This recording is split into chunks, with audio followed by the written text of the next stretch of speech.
Hello everybody, this is Joel, aka Bourbon Dingo, and welcome to episode 5 of my Let's Play Crusader Kings 2. Alright, during the last episode, not a whole lot happened. As we can see, Norway actually finished taking over England, and now we have to deal with King Harold the Conqueror, as opposed to King Harold Hardrade. And what we're hoping for is that there'll be some revolts, revolutions, anything like that that can slow him down and keep him looking east instead of west. But for us, what we've got going is not a whole lot. During the last episode, we had decided to take a tumble and find out how good it is to be a duke with my daughter-in-law, Elgifu. Luckily, there weren't any children or any fallout from that. And we also ended an assassination plot from our second son on our third son, just by asking nicely.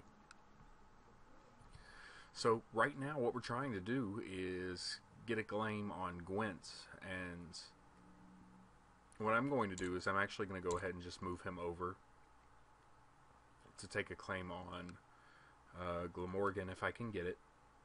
And this is from a hint that I read that there's a higher chance of making claims, and this is completely unfounded because I don't have any truth to this, but I'm ready to take the chance since we've been here for coming close to 10 years now.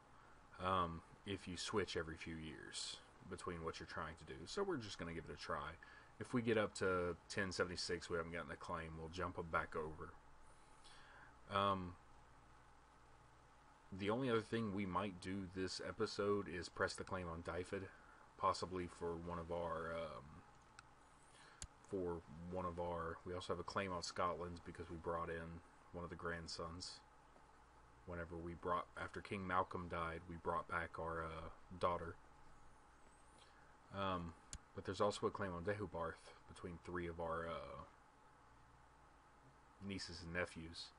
And we may claim that just to put one of the nieces and nephews on, and it'll give us a better relationship with that specific province, county. We also still have the county of Perfedwolad, possibly being lost on succession to Madog, and now we have the county of Powys passing on succession as well. And so we're still waiting about 1076 to change over to primogeniture. But we're going to go ahead and start the clock.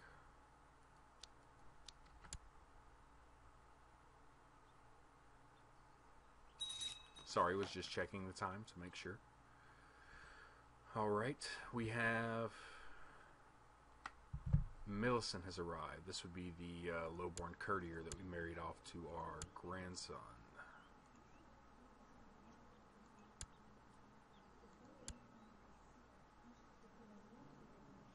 Okay. We're letting time continue on. What we're going to do is we're going to save up till we get about 50 wealth, and we're going to go ahead and build a palisade in Perfedwolad. Some troop movement over here. It appears that the King of Norway, our third son, died. He died of severe stress. He had one son by this point. I was expecting his wife to die first. But he had died of severe stress. Okay, that opens up our spy master position, so we'll need to fix that. Let's go ahead and close these up. Open it up and take a look, and our next best spy master is going to be Murik, the mayor of Dinby, and we'll go ahead and put him on the council. He's an intricate web weaver. That's where his bonus comes from. He also has a wish to become spy master, so he'll like us more for making him that. And we're gonna send him right back to Leinster.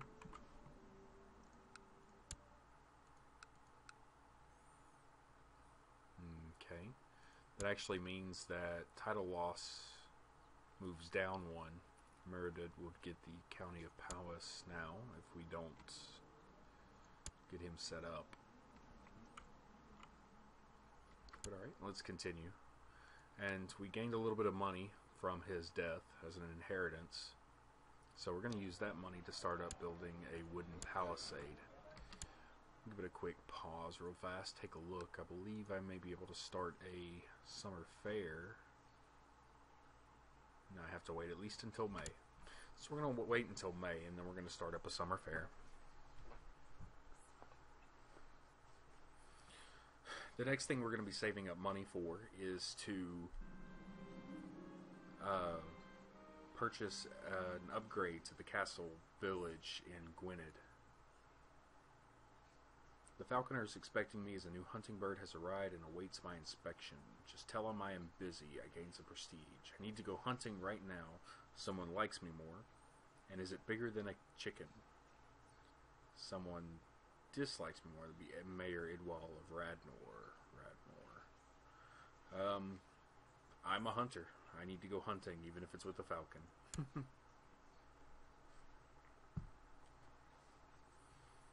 Okay, we've gone into May, so I'm going to go ahead and spend about 12 gold starting up one real fast.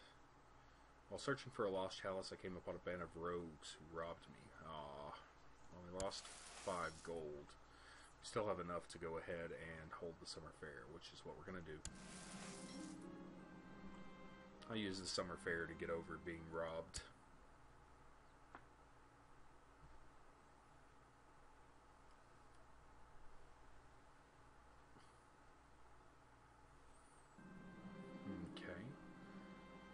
The Ragged Bear. This is the bear starting dancing. And we're going to say, I wonder how he does that. And this will make our nephew like us a little bit more. The local nobles of Gwynedd complain about too many peasants entering the city during the fair. And tell them to accept the parents, which will make Bishop Kai dislike me a little. It's already at a 40. Let's go ahead and take a quick look over here. If I say that, he'll stop paying me. I believe we're going to restrict the peasants' access. No. I'm kind. I wouldn't restrict them access. The alderman, during a pie-powder court held in front of my own bailiff, sentenced one of my vassals to being drawn in a tumbler across the town square. They will regret this.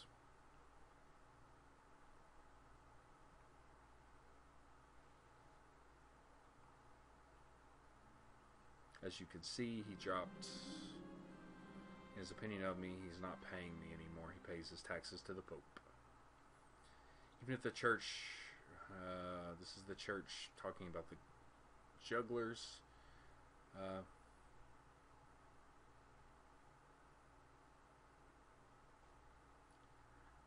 We like their body acts. We're lustful.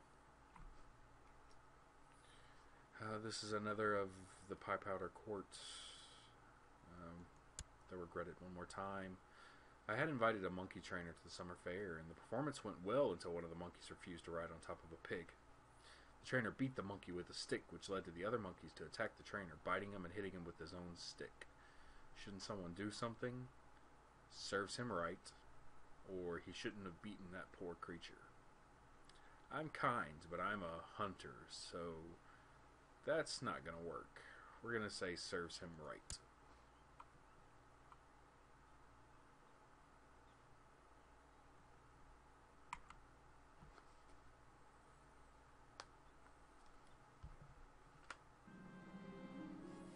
Okay. The end of the fair, I gained 15 prestige.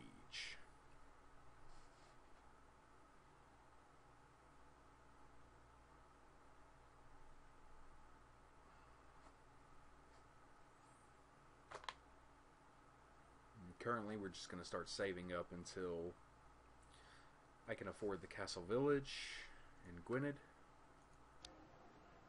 or the upgraded castle village into the castle town.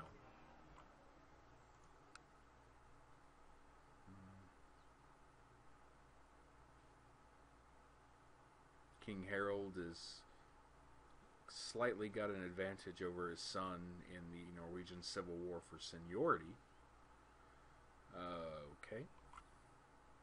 Apparently he's attempting to pass seniority over the realm. I don't know why he would pass that as opposed to primogeniture, but it keeps them from attacking us.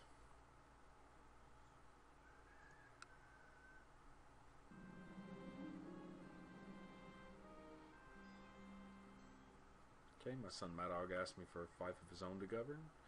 He is not ready.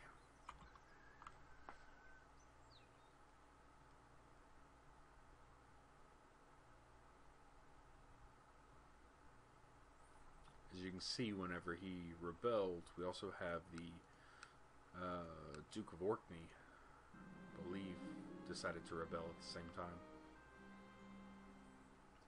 My beloved nephew Idwal is concerned that he's still not married. Okay, well, let's go find him somebody. We don't really like him that much, so I'm not going to worry too heavily about who I attach him to.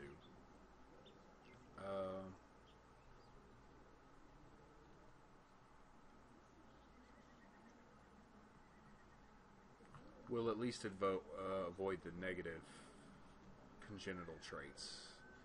Weak, hair lip, imbecile. Imbecile's probably the worst one to have. Maybe. Inbred is pretty bad too. But I think we'll go ahead and attach him to... He's 19. We'll try to find somebody around his age.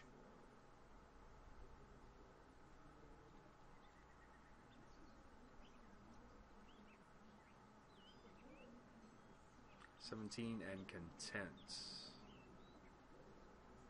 May do that. I think we'll marry him off to Elisinde de Ranches. He's not too important, so we're going to do that. But we'll promise him that we sent off the request. But the Duke of Orkney appears to have taken his chance to attempt to possibly declare independence, though he may just be... no, he's just supporting the war against Norway.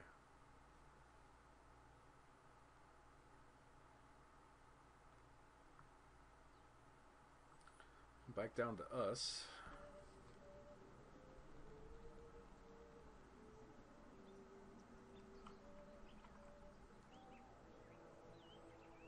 As you can see, since the beginning, the moral authority for the Christian, for the Catholic Church has gone up quite a bit.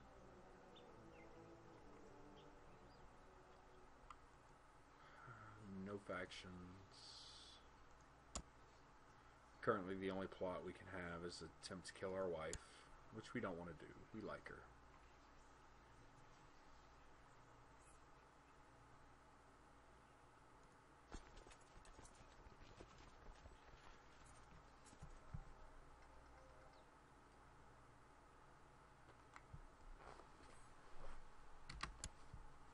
Alright, sorry, I had the button paused.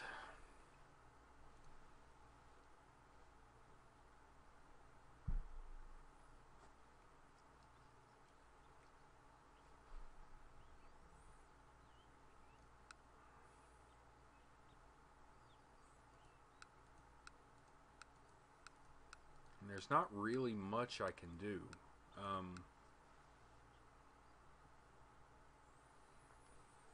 We get to June of this year, I may go ahead and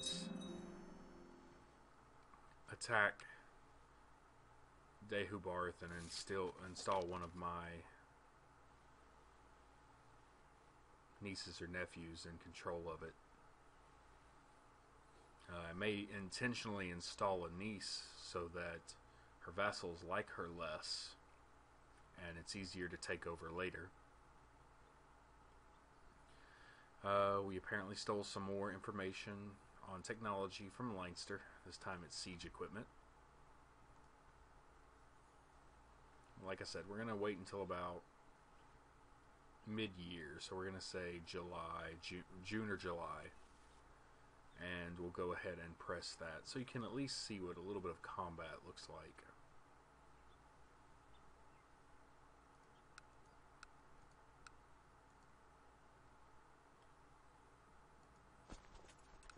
Taking a quick look while we wait, and looking at his realm tree and coming to here, we can see the most amount that he could push is 261, and that's what he currently has. While ours that we currently have, actually let's go ahead and give it a pause real fast, is 791. But we're going to pause it real fast because I want to send him to train troops in Gwynedd. And then come July, we'll go ahead and press the attack. And we'll have a few more troops. Not many more, but just a little bit more. Okay, it's July. We're going to go ahead and declare war and install my niece, Nestfurch Gruffid. Actually, she's ill, and I don't want this immediately. She doesn't have any children. Actually, what I may end up doing here is arrange a marriage with her. I could possibly arrange a marriage with her with one of my family members, and since it's not going to be a matrilineal marriage, any children they have will rule that area for my dynasty. This isn't necessarily the best choice, considering I'm going to be taking it over anyway, but it is an idea.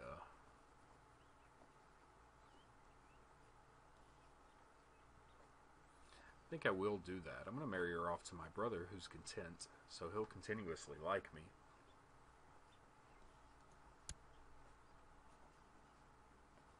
We're going to go ahead and set that marriage up, and they're married. Now what I'm going to do is I'm going to press her claim on that area.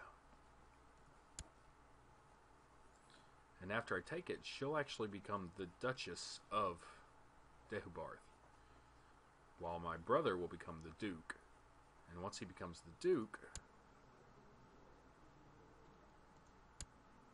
and he doesn't have any claims, once he becomes the Duke, any children they have will be of my dynasty, which means they're more apt to like me more, and it gives us something to do. So, let's go ahead and go back here. We're going to go depose Duke Oswain III of Deheubarth on the claim of Nestfurch Gruffid. Alright, and as you can tell, a couple of things have happened here. Down here we have our war score. Basically tells us what wars we're in. Also gives us our war score, which is modified by things like winning battles and sieging holdings and things of that nature. You can see he doesn't like us very much for starting up war. We also have the ability to call in allies. Now, King Garcia the Ill Ruler is a bit far away. Plus, he apparently likes Duke Oswain a little bit more than he likes us, which means he's not going to join us.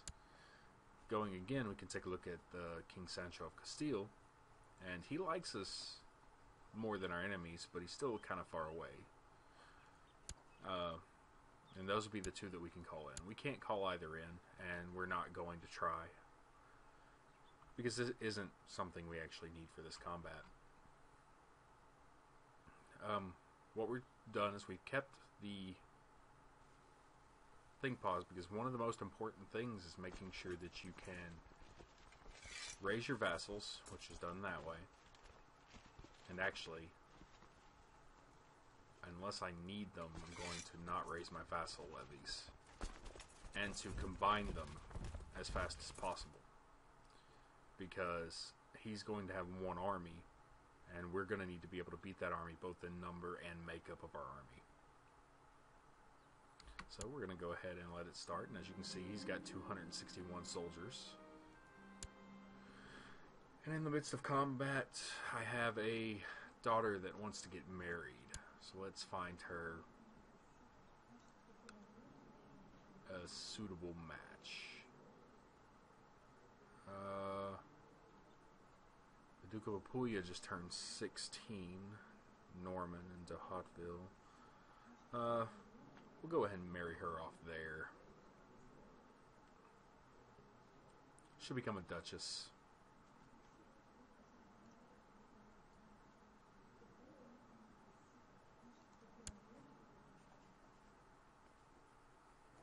We'll send that off, let her know that we've done that. And as we're going, you see that they're all combining. Then you come up here and you merge the units, and they become one unit. And each unit has a specific flank or the center that are led by soldiers. And basically, whoever's leading, their martial skill modifies the effectiveness of them. This is an exceptionally deep system that they have here that is really hard for me to follow. It's one of the few things I'm not exceptionally proficient with. But what we're going to do is we're going to move them into Palace, because that's where he's heading currently. And what that's going to do is it's probably going to stop him. We're going to go ahead and hit pause real fast. See, he stopped. Now he's moving into Gwynedd. So what we do is we change back to Dyfed, and hopefully they'll meet, and I can take him out, take this army out, or at least weaken it to where it can't siege any of my counties. It has come to my attention the Chancellor of Shrewsbury, Edred of Clune, has bribed and threatened his way. Okay, so the Chancellor of Shrewsbury has done what I've been trying to get this dude to do for almost 8 years now, and it's to gain a claim. Shrewsbury is part of Norway, which is not good, but he's getting a claim on, it's not saying where it's getting a claim, but it's just a claim through my domain.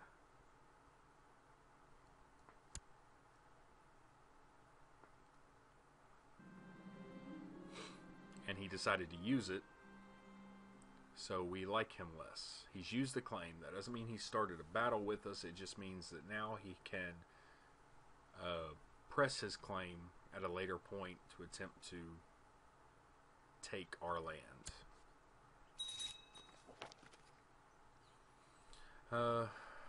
So my daughter and Duke Bohemond of Apulia just got married. Okay. Combat has stopped. I've gone ahead and paused it real fast. One thing to look at here is that since we attacked him in this area, the terrain bonus he gets there is hills. You can see all the bonuses he gets for defending and attacking. So that'll work against us a little bit, but we do outnumber him 2 to 1. A little bit more than 2 to 1. But as you can see over here, we have, it shows the 2 flanks in the center attacking. And you get bonuses based on what phase you're in. You get bonuses based on who's there, what's actually occurring throughout this. And it is super, super in-depth. I usually circumvent the super, super in-depth by just having a larger army and hoping that it handles itself. You don't actually do anything here, so there's no reason to really worry about it too heavily. But as you can see, you can watch the numbers changing. Okay, pause real fast. The son-in-law we just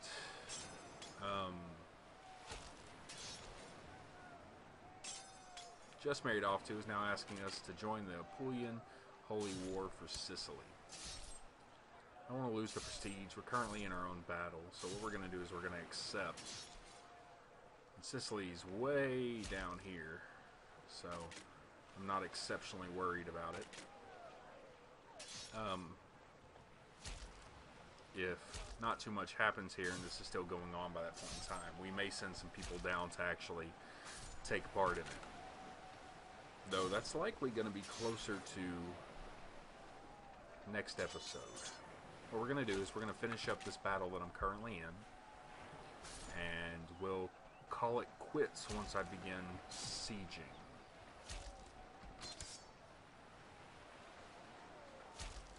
As you can see, we cut his numbers down very quickly.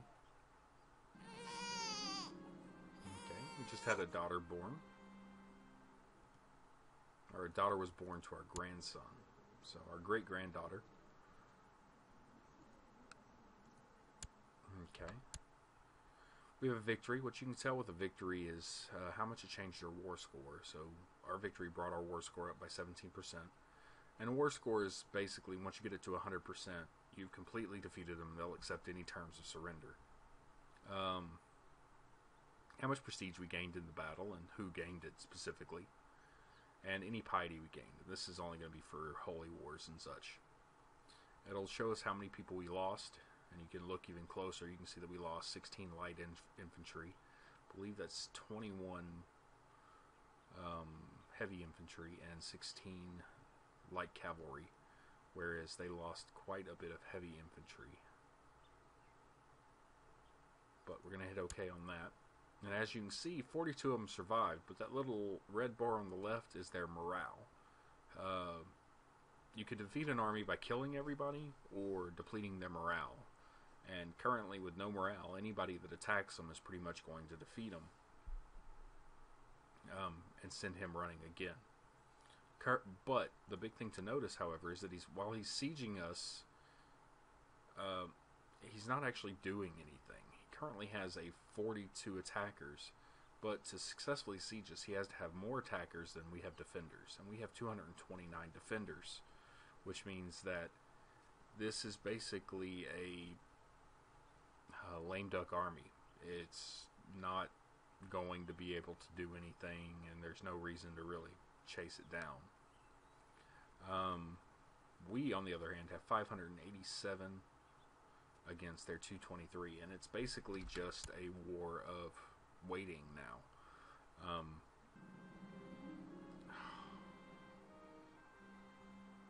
This isn't good. I just turned about 50 and I became infirm, and infirm is bad. It's -3 to all my stats, along with a malice to fertility and health. But we're going to go ahead and take that, and that drops all my stats down a little bit. As you can see, my domain size has dropped from 3 of 4 to 3 to 3. But I figure what I'm going to do is actually let this episode run until I have taken Dyfed. And what we're going to do here is, before he gets all of his guys back, we're going to go ahead and pop up my vassal levies. And have them combined while fighting them.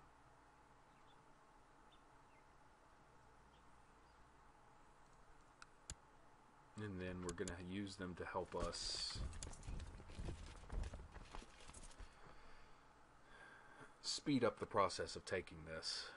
And the longer you keep your vassal levies raised, the more they don't like you for it. So that was one of the reasons I'm taking them, just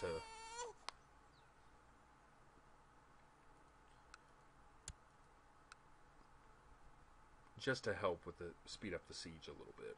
And as you can see in that last one, our war score jumped up to about 19%. And this is the dial letting us know that our vassals are raised too long. And looking at it, you can tell that we've got a -1 diplomacy penalty right there for it. I also have 2 children that lack a guardian, so we're going to go ahead and pick a guardian real fast. While we're doing that, we're going to let the battle keep going. These pick up. These are siege events. Raiders hit the camp. Paradoxically, a siege camp is a ripe target for bandits. Although there may be a lot of soldiers here, they are all looking the wrong way. A series of raids have led to the loss of life amongst attackers of Dinfor as they attempted to repel them. So my attacking troops take 1% losses. We're going to go ahead and set him to teach. He's got a 4 a level 4 education trait, decent stats, and I think we'll allow him to care for both of them. And we're going to go ahead and go. The new pope is a good pope. That's a very high learning, very high diplomacy. He is a very good pope. He's a genius.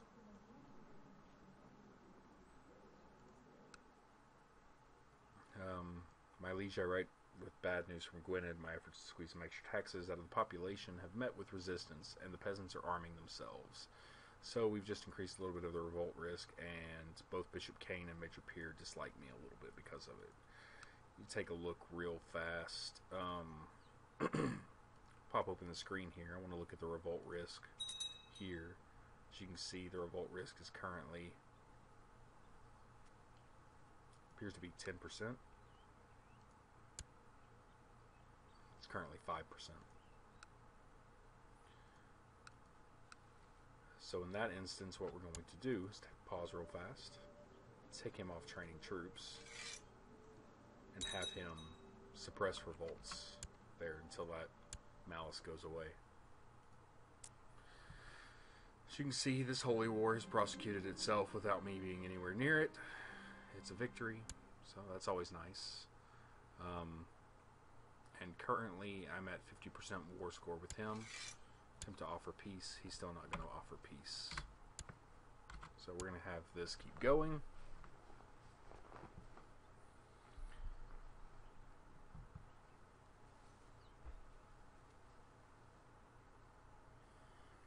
And as we slowly work our way towards it, once you've gone through the castle, each of the other areas falls faster because the castle has the highest fortification level.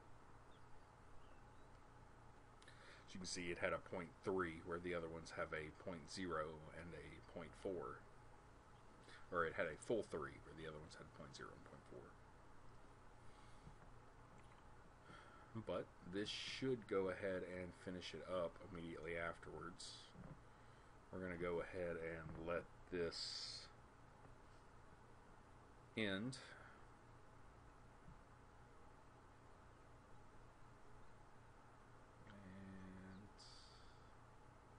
there we go. We've gone ahead and we fully sieged every holding in his county. So we're going to hit OK. Pop open the offer peace. Go ahead and offer the peace. One of the things you can see when you're looking over this is enforcing your demands. It tells you what it does. It causes him to lose 100 prestige. And then Nest gains the county of Dyfed along with the Duchy of Deheubarth. So we hit send. This lets us know that they've usurped the title of the county of Dyfed. And that we won the war. So we're going to pause here. Take a quick look. I just got a lot of people into my court, and I'm not sure why. But I won't complain too heavily. But as we can see, it didn't join me, but she is now the new Duchess, and her husband is our brother, and should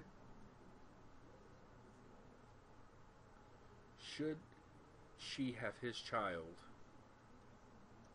her child will then become the heir of that county. And as you can see, she really likes us, so she'll be useful as an ally in the future. Once again, we've hit about 1075. I'm going to go ahead and do the same thing again, move him over to Gwent.